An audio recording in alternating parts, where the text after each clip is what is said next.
Hi all, welcome back to Whoops with C++ session 7. In previous session, we have discussed on compilation process of CPP program. We have seen different steps involved in generating the final executable file. Now, in today's session, we will see the usage of header files. Okay, so if you see the second line in this program, that is hash include IO stream. Okay, it is an header file which deals with we are including this header file IO stream which deals with input and output operation, and this is a stream file. Okay, so if you observe here, unlike in C++ we are not using .h postfix along with the header file names like here just we are using IO stream instead of IO stream.h. Okay, so um, now let us see what will happen if we use or if we add a .h with the IO stream file, and we'll see, we'll compile this program, see what is the result or whether it is working or not. These things we will check in the programming. Okay,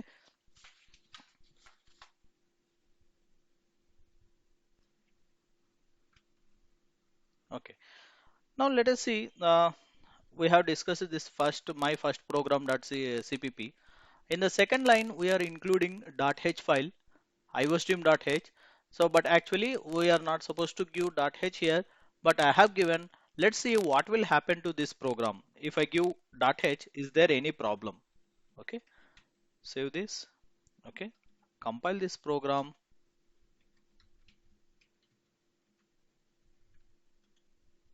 See, fatal error.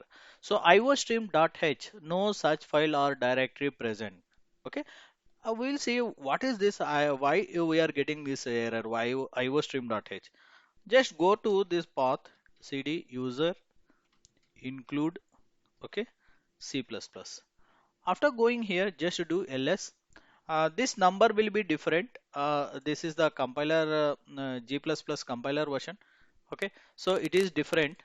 You go to this directory, from every system it will be different. Now I have installed Ubuntu 20. So in Ubuntu 20, this is the directory value. So what we can do is we can go here, cd cd 9. Okay,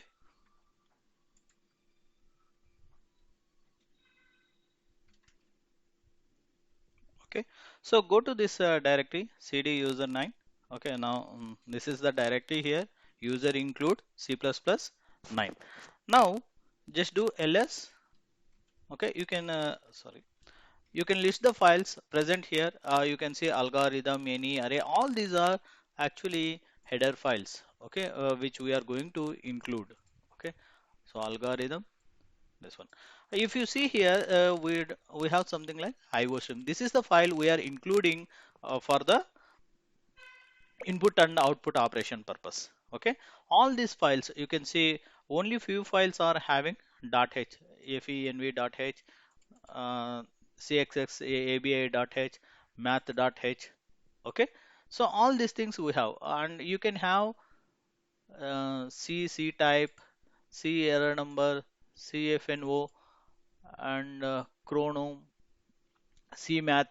Okay, math.h, instead of math.h we can use cmath. Okay, so complex.h, c string, c stdio. So stdio.h also we are not going to use, we are going to use c stdio. Okay, so now means all this .h concept is removed here, so they are started using the uh, standard format like without .h, directly hash include iostream, no iostream.h. So whenever when I have used iostream.h, we are getting error that this particular file is not available because in this path we cannot see this iostream.h file. Okay, now just go back to our program.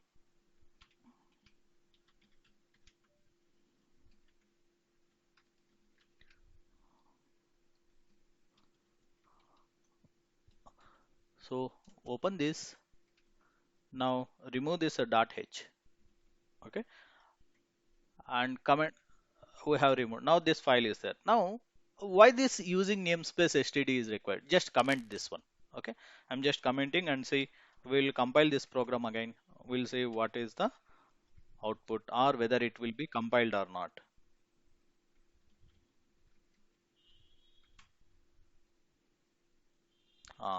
You can see cout undeclared. Okay, cout undeclared. C error. Cin undeclared. Okay, error. Endel undeclared. Okay, so why we are getting this one cout undeclared, cin undeclared? Okay, so because when we add this one using namespace std, if I remove this one, if I uncomment this, then it will work. We won't get any error.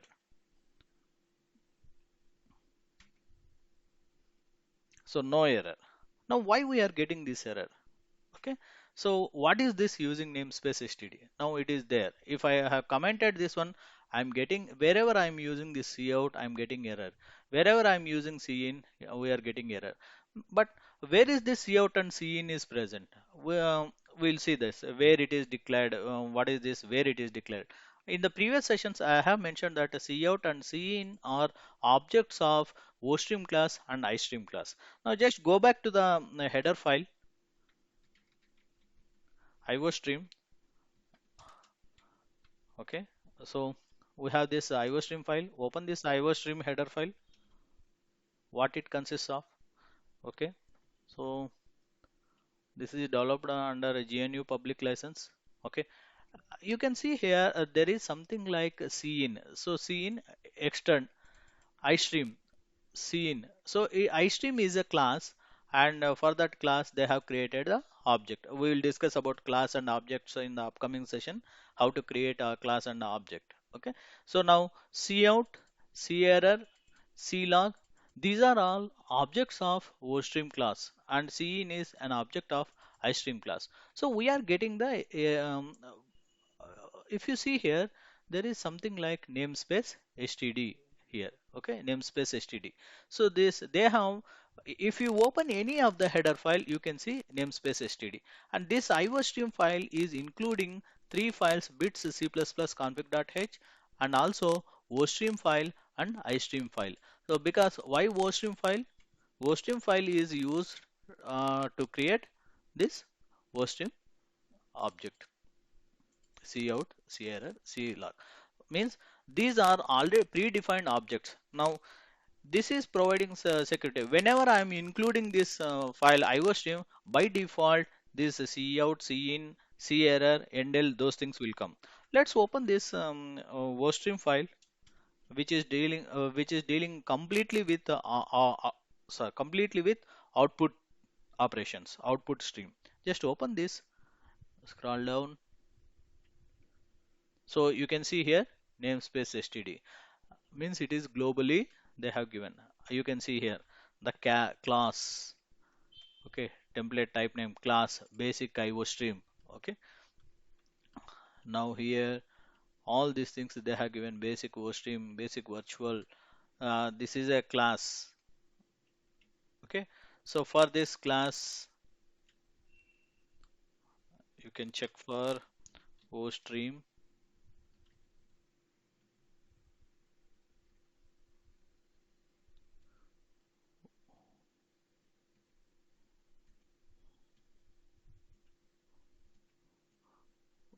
All these are O stream related class functions. This is the header file.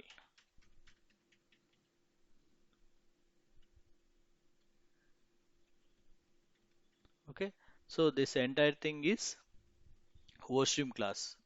Okay, it consists of some other classes also. Okay, right. So now for this we are creating the object, and if you observe, as I said, if you observe everywhere it's starting with namespace, you namespace std. Okay, namespace std. Now what is happening is whenever we include any of these header files, the header file is included means the content will be included. Okay, but to access that we have if you remember, we have discussed there is the limitation of a procedural approach is we have not provided, means global data insecurity will be there. So to avoid that one global data insecurity, you have to use the using namespace std. Now if I say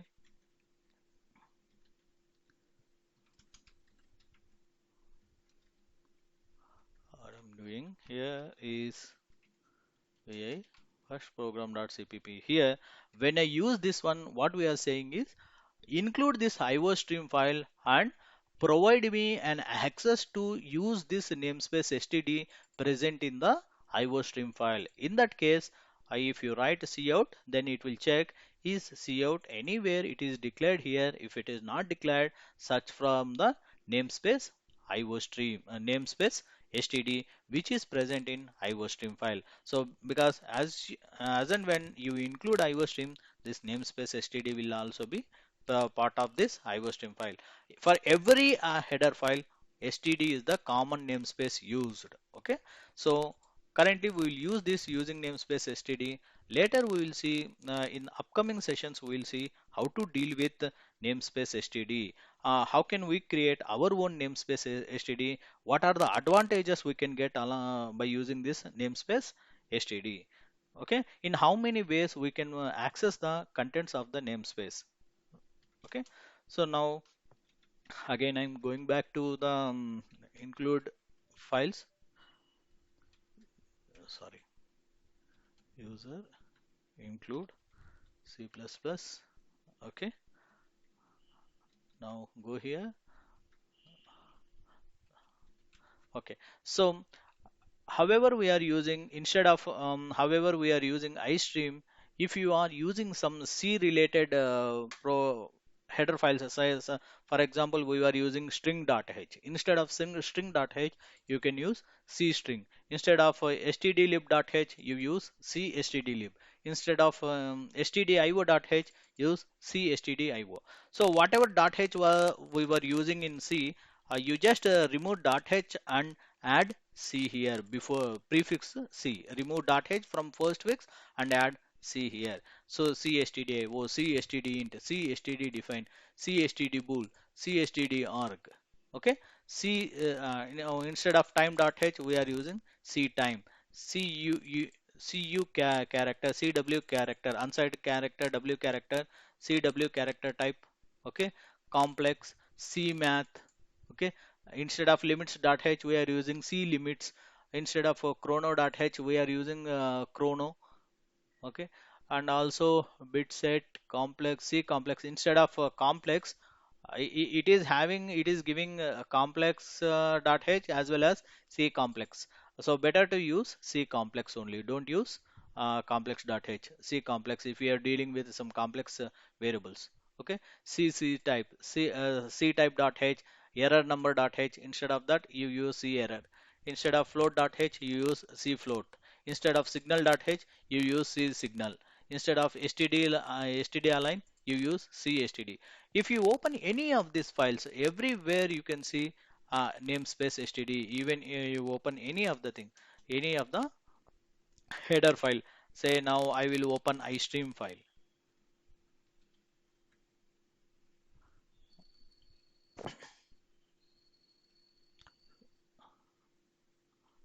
You can see namespace std. Only one thing you can observe after this include, you can see directly this std means this namespace is present in global section. Okay, it is not part of any function, or it is not part of the local section. Okay, just keep it in mind. These are namespaces are namespaces are present in global declaration in our header files. Okay, so that's about the contents for today, and we are closing. Today we have discussed about the postfix. After removing postfix, how to use this C++ related header files, and what is the use of this namespace. They have removed .h concepts in C++ and introduced namespace std. By using that, we can avoid global data collisions. And we'll see in the upcoming session, we will see how to create the namespaces how to use the namespace contents, how can we avoid the global data collisions. These things we can discuss in our upcoming sessions. Okay, thanks for watching. Okay, please like, subscribe and share. Thank you.